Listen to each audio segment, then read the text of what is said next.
Yo ladies and gents, I hope you're having a great day. I've been putting off doing this recommendation for a while now, purely because I just couldn't get the thumbnail down, but oh well, here we are, and hopefully it didn't suck. So let's talk about Totsukuni no Shoujo, or The Girl from the Other Side. Now this manga, I don't think it's for everyone, but we're going to talk about the story and what makes it good, so stick around and maybe see if it's for you, and if it is, then well, I think you're in for a treat personally. To get a few things out of the way before we talk about it, first of all, there is 53 chapters in total, but I could only find 50 that have been translated to English, and I'm sitting here like a drug addict in withdrawal waiting for these last 3 chapters to find out what happened, but trust me when I say the other 50 are well worth the read. And also apparently this is either made by the same person that did Ancient Mage's Bride, if I'm pronouncing that right, or holds some similarities to it, but I can't speak on that, so if anyone's read it or watched it, you can tell me, but I'm not sure myself. Right, so let's get into it. The Girl from the Other Side is a story set in a world that is split between both the inside and the outside. The people in the inside live behind the safety of walls. They are normal people just living their lives. The people on the outside are known as monsters, who remain on the outside of the walls for eternity as cursed beings. Now the history of how this came about was basically because there was a god of light and a god of darkness, and the god of darkness was a bit of a dick, so the god of light was kind of like, screw you, here, get cursed, fucker. And that was sort of his punishment, and now everyone else's punishment who happens to live on the outside.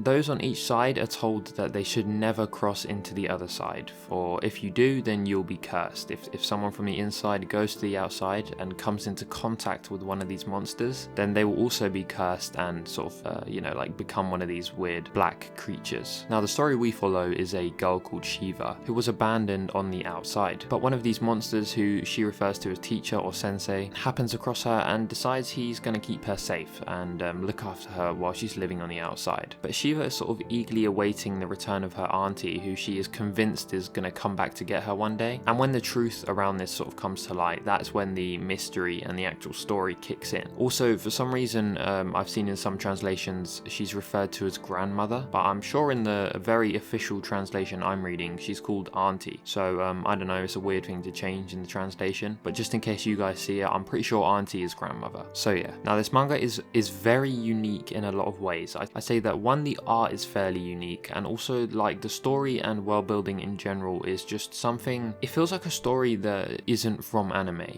I don't know why. I'm not saying it feels Western, it just feels like its own thing. And because of the art and like lore behind the story, I felt like the world building was so good. I was literally sucked into this manga. I felt like a fucking heroin addict. I had to just keep reading the next chapter and next chapter. And I think I finished this manga in the course of about 2 days. So like 25 chapters a day. I don't know if that's a lot or not. But yeah, I would literally look at the time and then it would just suddenly skip a few hours and I would have read like 20 chapters. The mystery element is just that compelling. But let me talk about some of the other stuff in the manga first. So the art, as I said, is really something different. The environments look amazing, but for me the character designs, especially for the outsiders, are just incredible, and if you look at them they give off this like really eerie feel to them. I mean the humans on the other hand look like they've been slapped together in Microsoft Paint, but I hate to take a dump on someone else's work. Like honestly it didn't bother me that much. I don't feel like I need the art to look like I'm having an eyegasm to enjoy a manga, but it's always nice to see it. Did you see what I did there?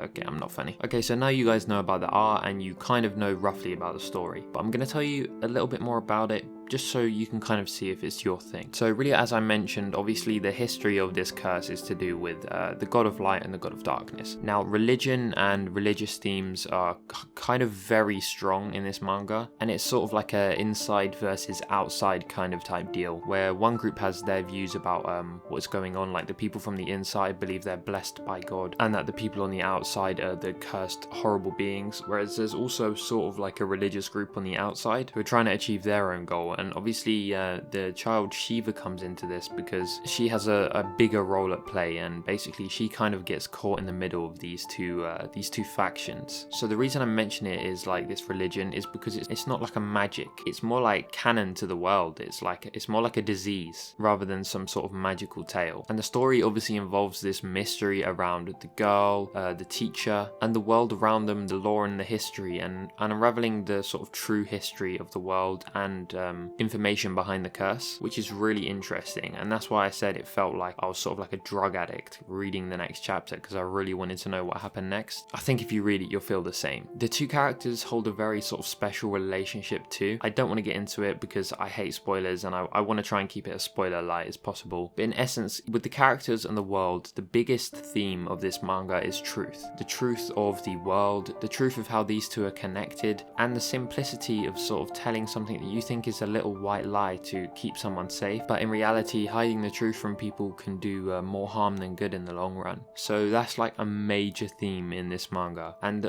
really the whole thing is unique, ranging from the art to the story, and just the way it's explored. It felt very original to me. It didn't feel very cliche, it didn't feel tropey. It felt like an actual story that was fresh I could read and not know what was going to happen next because I've seen it a million times, if you know what I'm saying. I'm sure you've seen or read some isekai. Same fucking shit every time. Obviously there's some exceptions to the rule there, but you get what I'm saying. So what I really wanted to get at here, guys, is if you're a fan of fantasy stuff or mystery stuff and you don't mind a story being very character driven and mysterious, then I think you'll like this. In fact, I'll even go on to say that you'll love it. That's it for today, fellas. Subscribe if you enjoyed, comment below if you're going to give this manga a try.